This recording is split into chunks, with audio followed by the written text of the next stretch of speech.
Imagine, like watching a complex AI just totally lose its grip on the market, bleeding points by the second. Right. And the scientists in charge are actually, taking notes with a smile on their faces. Yeah. Today, we're doing a deep dive into this simulation where a temporary systemic failure isn't, it isn't a disaster. It's actually the whole point. Exactly. Our mission today is to decode the August 27th, 2026 observation log from Team AI Lab. We've got this cold, hard data from a simulation that just throws two opposing algorithmic philosophies into basically a total market hurricane to see what breaks first. Yeah, but before we get into the wreckage of that hurricane, I think we really need to establish our parameters here. For sure, yeah. What we are analyzing is strictly an observation log. It's algorithmic behavior under very specific stress test conditions. Right. So this is absolutely not financial advice, it's not a guarantee of future profits, and it is definitely not a signal to buy or sell anything. Yeah, got to make that clear. Right, we are just looking at objective, cold research data. Okay, let's unpack this then, because the data shows two fundamentally opposite approaches trying to survive this mess. We've got the mountain climbers and the wave riders. Yes. Help me understand the underlying logic here, because they are treating this storm completely differently. Well, mechanically speaking, the mountain climbers are designed to seek equilibrium.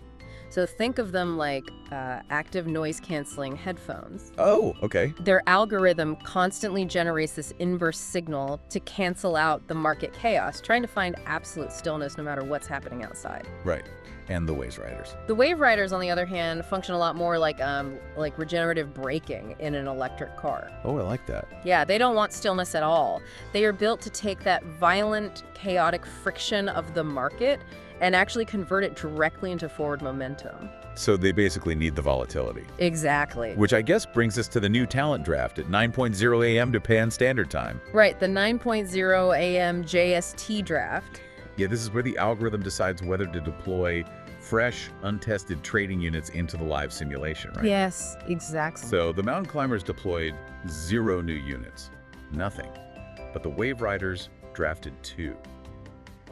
I'm struggling to understand the logic here. I mean, is this like a cautious captain refusing to launch new ships in a hurricane while extreme surfers are paddling out specifically because the waves are chaotic? That is exactly it, because for a wave rider, a calm sea provides absolutely no energy. Wow, okay. They deploy those new units precisely because the volatility is peaking. They're aggressively trying to capture these micro fluctuations that, only happen during a massive crash. But, I mean, capturing those fluctuations isn't really working for them across the board right now, is it? Yeah. The environment they're in seems fundamentally broken. Well, what's fascinating here is that it is a total systemic breakdown. We aren't just looking at some normal statistical dip. Yeah, the numbers are wild. Right. The seasonal standings show extreme divergence from major indices. The mountain climbers are trailing the Nikkei 225 by 1.5 points and the 2PX by 1.8.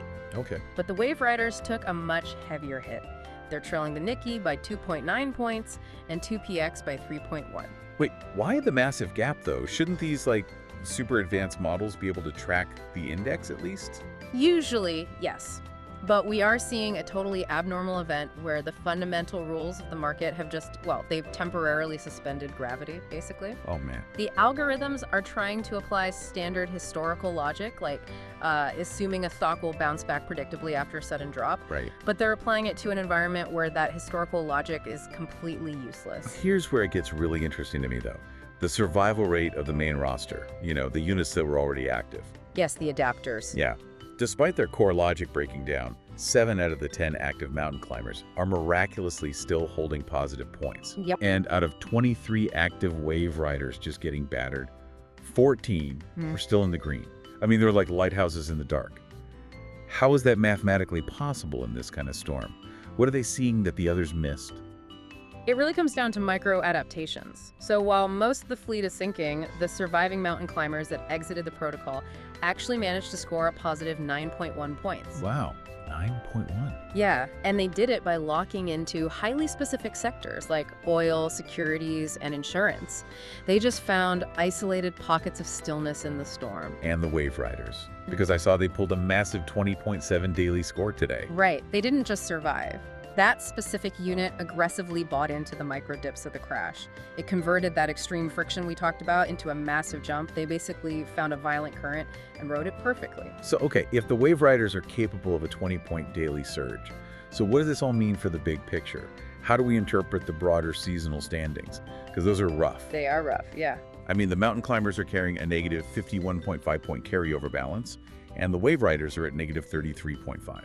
Well, it's vital that we don't view those negative carryover balances as defeats. Really? Yeah, in algorithmic development, this is pure, invaluable research data. Team AI Labs' stance is just relentless and forward-looking. Oh, I see. To build a truly resilient model, you actually have to force it to experience conditions where its logic completely fails.